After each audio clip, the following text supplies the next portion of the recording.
Welcome to Picks with the Professor, college basketball edition for Thursday, November 30th. Jake, because Jared, I teased you yesterday about not being on show to talk about your beloved Tennessee and Duke teams. And maybe in hindsight, you didn't want to talk about them because you knew the fate that awaited them. Yeah, I mean, I was on North Carolina tonight just because Tennessee struggles to score.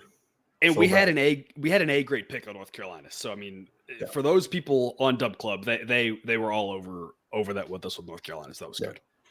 Yeah, the Duke was weird. That was a weird game. Filipowski in foul trouble early, put a weird spin on it, and Khalif Battle just got hot, and Duke couldn't put two good things in a row together to like the last minute when they finally decided to press. That press looked dangerous. It was like if you'd have done that all game, they'd have won that game by 15 probably. Of course, would they've had the energy to do that all game is a whole other question, right? Yeah, but it's just like maybe use that more next time. I don't know. Going to the zone, I think, really hurt them because of foul trouble with Ryan Young. But either way, not a Bud Walton Arena is on my bucket list to go see a game there because it looks like a freaking blast. And we talked about that show, like that was gonna be the hardest part, was gonna be, we knew that place would be rocking. But again, we always talk about with moneyline picks, we're always analyzing probabilities, and even 10% things should happen 1 out of 10 times, right? And we were on the right side of it, or on the lucky side of it, or on the whatever you're gonna call it, with a pick like Arizona against Duke, and this time we're on the wrong side. With Duke or the losing side or whatever, it just goes back to what we're talking about, though. With one game, you can't really say anything because we don't know if that game was the average realistic outcome or was it an outlier one direction or the other. We don't know.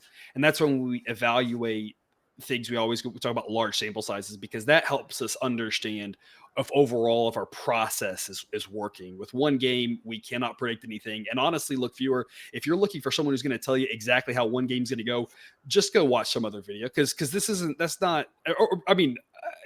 you're not going to find that there either. You're going to be fooled there because people are going to say how a game's going to play out, and we don't know. What we talk about is the average occurrence, and that's the bottom line. Is you just can't predict any one game. You can predict on average how it plays out, and by getting good prices and good numbers, you can profit. And that's what we're trying to do here, because anything else is snake oil. And most of you viewers are with us, this already. And so I'm preaching to the choir. Some of you haven't learned that yet. You will eventually, but here we are. We've got 3 games to talk about tonight. 3 really good ones. Of the top 4 games, according to my model's rating system of how good the games are going to be, these are 3 of the top 4. The other one, we do have an A grade pick on. That's Texas Tech and Butler. So if you're looking for interesting games, the best games, we got you covered. You can access that A grade pick over on Dub Club. Jake, I've been mentioning the tweaks, and I mentioned, hey, the A grades had not been exactly what we were hoping for. I think we're going the right direction with the A grades now, though. I liked some of the changes here, and we always talk about, I work tirelessly until it gets solved, and you never know, but I like what I saw, I like what I'm seeing here with the A grades the last couple of days.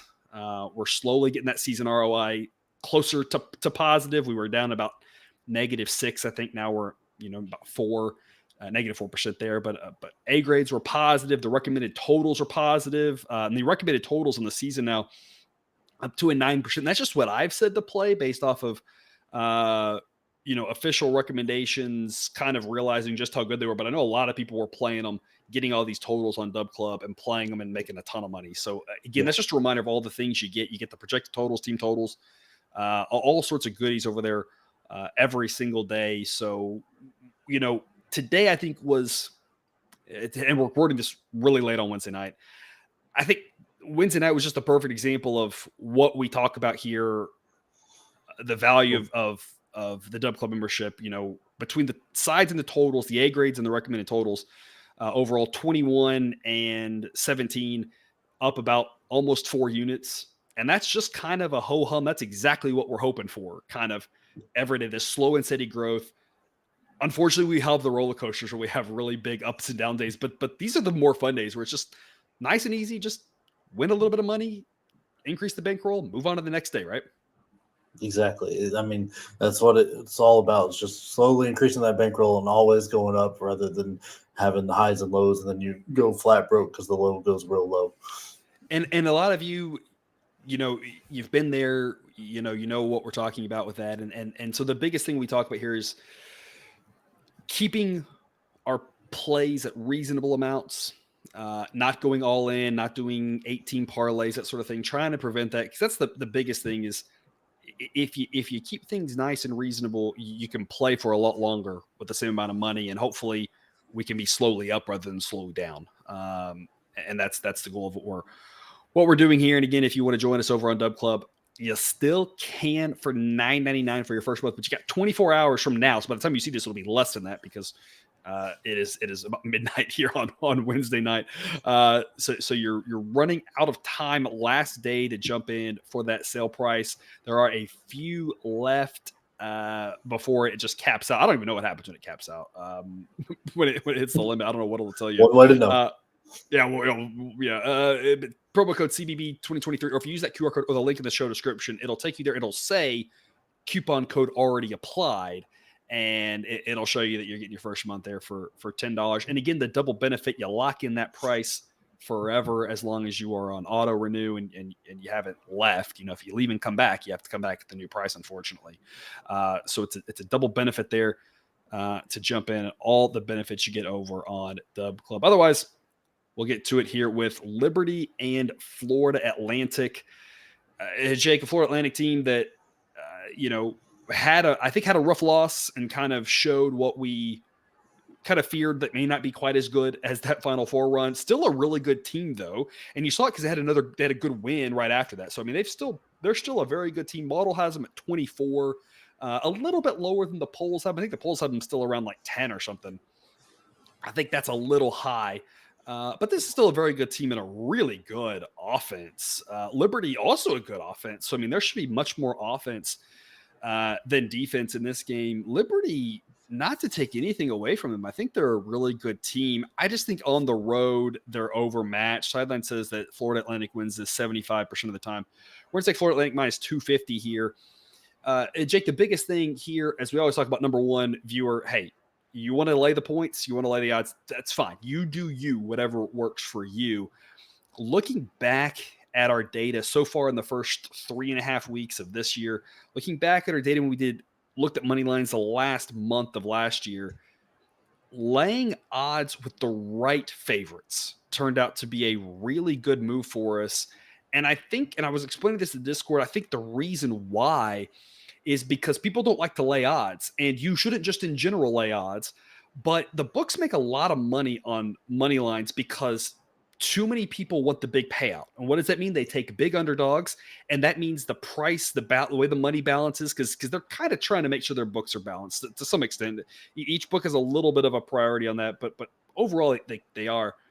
And they know they're going to make money, people getting greedy by doing 17 money line parlays and stuff like that. So I think there's kind of a market here for us where we're getting a little bit of value if we're playing where people don't want to play. Gives us a little bit of value. And so that doesn't mean take every money line favorite. It means pick the right ones at best probability of winning. Hey, we didn't get it with Duke yesterday at minus 200. We're going to take a shot here at Florida Atlantic minus 250. In general, in the long run, if we're winning our minus 200 and minus 250 picks at this 75% clip, we're going to make money. We aren't going to win them all, but we're going to win way more of them than not. And I know people talk about, well, blah, blah, blah, bankroll, it's not worth it. You can see on the screen, risk 1.79 units to 1.7 units. So if a unit's $10 for you, you're risking $17 to win $7.10. If you say that's not worth it to you, I would ask you, is making money worth it to you? Because if we have a system that makes money, why do you care if you make $12 on a game or $7 on a game? What really matters is at the end of the day, you made money, right? So I don't quite understand the objection. But look, if you object to it, just lay the points. We think Florida Atlantic's a good side. I'm doing what works and what profits me over the long run because I don't really care if I make 0.71 units or 1 unit on a win. I care that I win more units than I lose. And at minus 250, this is a pretty good pick. As long as it starts with a 2 And that's where we never know where the price is going with this. From when we lock this in to now we're recording, it's starting to shift up. Who knows what it'll do overnight, in the morning, in the afternoon. I don't know where the number's going to go, right? But at 75%, our break-even point is minus 300. That's where we don't want to play it above that. So we need the number to start with the 2. Jake, tell us more. Look, I just think this is a bad matchup for Liberty. Liberty is a very good team. They're solid. They've not played really anybody of value this year yet. So this is their first real test. I mean, Charlotte, I'm not convinced on them, and Wichita State is a decent team. But this is a totally different level with Florida Atlantic. I think everything that Liberty's going to want to do, Florida Atlantic is going to be able to stop them. And I think free throws are really going to come back to bite them in the butt, since they're shooting around like 66-ish%. Liberty is going to really struggle. You're going to need those extra points. Anytime you're trying to upset a team, free throws go a long way. And that's not great if they're shooting there. I mean, and they're a little bit 3 dependent. They shoot way too many, in my opinion, way too many threes a game, but they are making them at a 40% clip. So I just don't see that carrying on. I think Florida Atlantic's defense is going to be a lot tougher. They're a lot quicker, a lot more athletic, and Golden is really a machine in the paint. I think Liberty's going to find stretches where it's hard to score, and that's where Florida Atlantic wins. This one's interesting because pace-wise, Liberty wants to slow it down, but other than pace, this seems like an anything you can do, I can do better type game, right? Liberty's got the more offense than the defense, that sort of thing. And Florida Atlantic's going to outperform them doing that at home. That's why we just love this side here of Florida Atlantic, again, whether it's laying the points or the money line. With regards to the total, it is interesting because you have 2 good offenses, better offenses, but Liberty's going to try to slow it down. So viewer, if you're interested in the total, that we may or may not have a total recommendation over in Dub Club. TBD on that. We'll see. If you're with us over at Dub Club, you already know the answer to that. But that'll take us to the late slot. 2 good games here to cover. The first one, Creighton at Oklahoma State. Oklahoma State has not performed well this season. Sideline has them down to number 86 in the country, and that's disappointing. Obviously, for them. One of my good friends is an Oklahoma State alum. I know he's pretty disappointed and already given up on the season basketball-wise. They still have some decent talent, and they're at home, and that's a very tough place to play as well. When people show up to that arena, the way it's built, the way the stands are there right on top of people, it's a fun place to be at and a great atmosphere when there's a lot of people there. I don't know if there will be on this one. I know, it's a big name school, so you'd have to hope that, but you never really know. I feel like this time of year with the holidays, right, with students, exactly what's going to happen. But if the people show up, and I don't know if they will or not, I haven't looked at tickets, right? That is a tough place to play. Creighton, though, is really good. They're favored by a decent bit. They should be favored by a decent bit. So we're going to talk instead about the total. Jake, this is interesting. For the most part, most of our total picks where we've really disagreed with the market, and again, totals are doing really well, whether it's big edges, small edges, overs, unders. We got a bunch of all of it. And so it's not like we're just all playing overs. Like, we're playing everything. And totals are just crushing it. And the biggest area we've disagreed with the market, I think, has been we have valued pace a little bit more than the market has. And that's kind of led us to finding some of these edges. This is an interesting one because the pace of both of these teams isn't really fast. They don't really hustle. They're not really trying to get fast breaks. Defensively, they're trying to prevent the fast breaks. Whatever they're doing, they're just starting a lot of possessions for either one of these teams. But of course, Creighton is so good offensively. This is a situation where the model thinks we have an edge on the total, not because of the pace, but because of the offense of Creighton. They looked really rough. Whatever that was, 6 days ago or so. Thanksgiving gets weird for me. I don't know what days are what anymore. We were talking about my parents, and they thought it was, I said something about it being Monday and they were like, I thought it was Thursday, because everything gets crazy. Whenever that game was, they looked terrible, but, and that downgraded their offense, but their offense is still really good. That was seemingly an outlier. If they struggle again and keep doing that, and obviously then we'll change our opinion on that. But for now, we still have a pretty high opinion of this Creighton offense. Model thinks 146.1 on average. That makes over 139.5. Your free 8 grade pick on this here show. Jake, tell us more. Yeah, I think that Colorado State game last Thursday, you just throw that out for this Creighton team. That was just, I don't Bonkers. know. That was just weird. Yeah. Because, I mean, every other game they scored 80 plus points and they scored 48 in that one. I don't think, I mean, Colorado State's a good team, don't get me wrong. They just beat Yeah. Colorado tonight. They're very, very good, but they're not the defensive powerhouse to hold this team like that. But Oklahoma State is nowhere near the team Colorado State is. Their defense is, and their offense is more, but it's. I just think there's going to be way too many easy shots for Creighton. They're going to take advantage of everything, and then Oklahoma State's going to give them. And Oklahoma State struggles turning the ball over a little bit, but good news, Creighton doesn't force turnovers. So I think they're going to be able to run their possessions, and their offense isn't that terrible.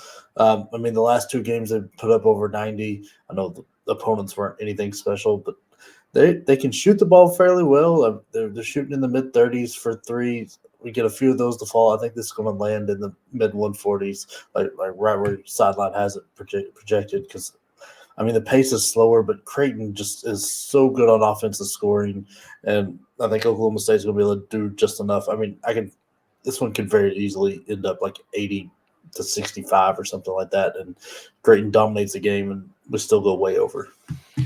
And Jake, we talk often, and I don't know, maybe we don't do it enough, but at least I feel like once a week we try to mention it. So if you just hop in and see like one show ever, then I don't know what to tell you. But if you've been with us for more than a few shows, you probably heard us talk about you should be able to think about how your bet's going to lose every single bet you make. Now, obviously, on a money line pick that's like minus 250, like we just with Florida Atlantic, the ways that it loses are less. If you think of too many ways you lose, then you don't make that bet, right? Because when we think it's 75-25, it's harder to find ways in that 25%. But especially when we talk about totals that are supposed to be 50-50, the biggest edges we realistically think we have might make it 60-40. You ought to be able to come up with a way of that 40% that it loses.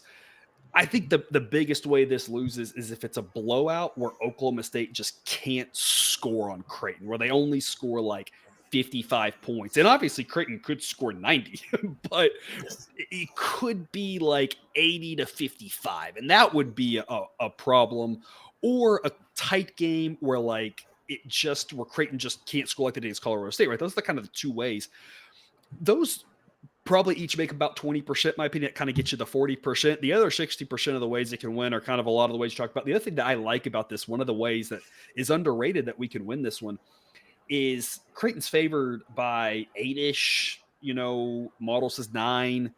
That is a pretty good, if that's the average, there's a lot of ways this game's 7, 8, 9, 10, 11 late, whatever, and you get late fouls, and that can give you a bunch of points there at the end of the game as well. And so we kind of have that as like an extra kicker of a way to get over. That doesn't mean it will get over right again. There are no locks in gambling, and we're acknowledging like every pick, every individual pick can lose. We don't think all picks will lose. We just don't know which ones will lose. If we knew that, then I don't know what we would do. That would be really weird if we actually knew that. What would you do if you actually knew what would happen? I mean, how would you get enough money to make that bet? Like, would you just be like, go up to your friends and be like, hey, I know what's going to happen. Give me money. Like, what would you even do? I don't know. I mean, it's you go to your bank and you go, hey, can I get a HELOC on my house? And you just start throwing that down. That way you're betting with somebody else's money. It's great. It seems like you've thought this through, but unfortunately, we don't know what will happen. But we do think, on average, this game's more likely to get into the 140s than not.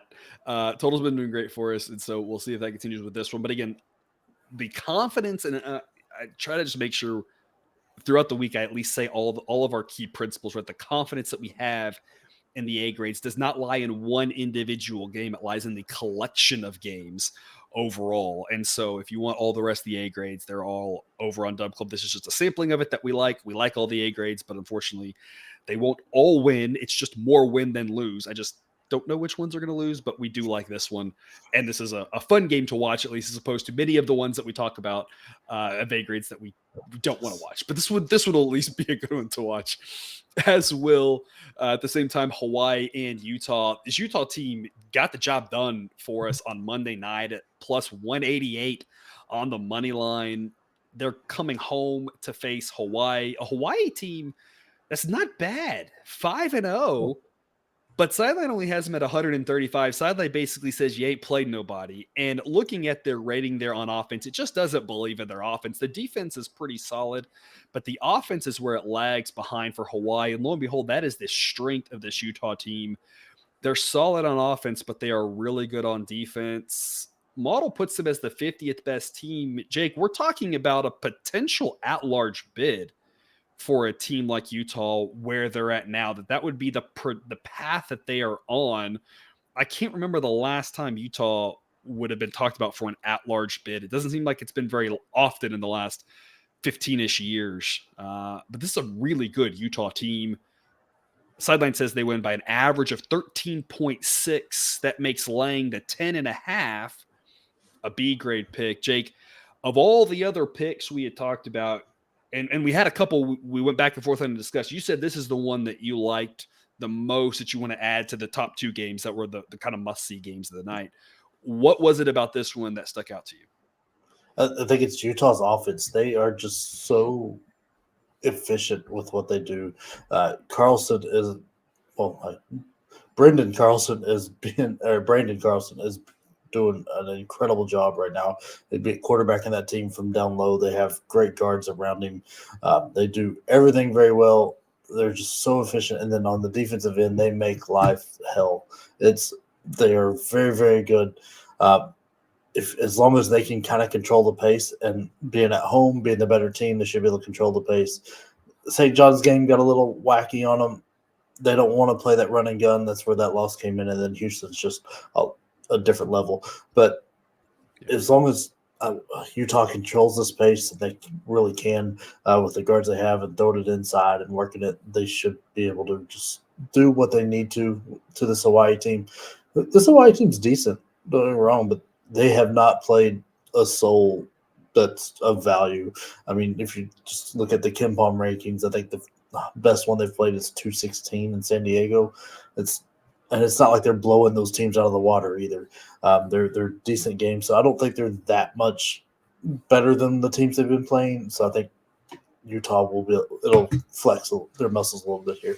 And this is the benefit, especially with 362 teams, because nobody's watching all these games, and it's just, I mean, even if you try to watch, you can even watch recaps, right? Yeah, I can watch the condensed games for the NFL, and you can do that for baseball. Like basketball, you can watch highlights, but like you can't even watch a condensed game. There's too many teams, and you can look at some scores, but that's where the benefit of the model kind of synthesizing all this and kind of being able to help us out with Hawaii and kind of align with what you were saying there, was just like, yeah, they've won games, but that doesn't mean that they are that good. When you're barely beating weaker teams, okay, like you haven't shown us much yet. And so it's the benefit, of having a model to help kind of quantify that specifically. And again, on this one, the model thinks Utah wins by easily double digits here.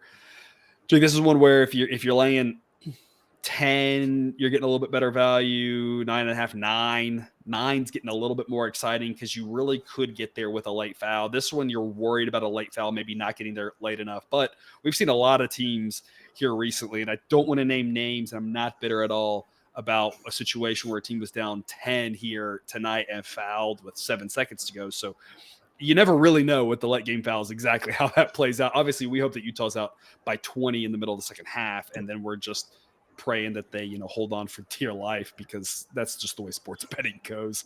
I just mentioned Utah and just wanted to follow up this to clarify, but 3 tournament appearances for the Utes in the last 18 seasons. And so again, it's been not a lot of great basketball there in Utah, back for their glory days when they had such a great team for so long there. And we're just obviously constantly in the tournament, made the title game one year. But this team looks like maybe they're on the upswing again, because this team looks really, really solid. I've been impressed with them from what I've seen. Yeah, they've been a very fun surprise. It's been fun backing them this year, because I mean the way they finished last year, I think they lost like 6 straight or something like that, and it didn't look good. Didn't see this coming. I'm happy it is, because I like it when these little teams just kind of show up like that. Mm-hmm. All right. Well, there's our show. There's your recap. A little bit of something for everybody: a money line pick, a total, and a spread pick for you. Happen to be favorites on this one, but as we talked about, we've had a lot of dogs before.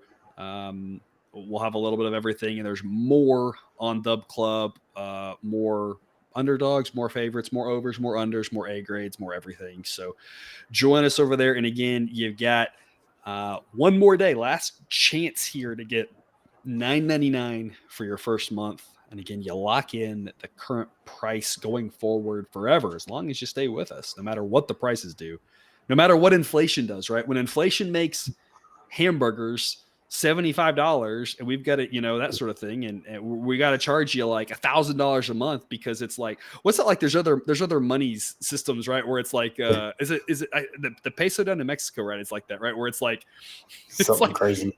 It's like 400 of them is like a soda. And it's like, what? If that happens, you're still in at $25 a month, so you're set no matter what happens in the world. Obviously we don't think that'll happen anytime soon, but we can make jokes, right? Why not? Yeah, I mean, I still love the fact that there's one of the countries in Africa printed $1 million bill for whatever because their inflation got so crazy. Got so bad. I was like, yeah, that would just be fun to have. It would be even if at some point you like, where do you stop? I guess they stop at $1 million. Anyway, there's your QR code and the promo code for that $9.99 for your first month on Dub Club is $9.99. We have fun over there. We have fun on the Discord. Hopefully you see that we have fun here.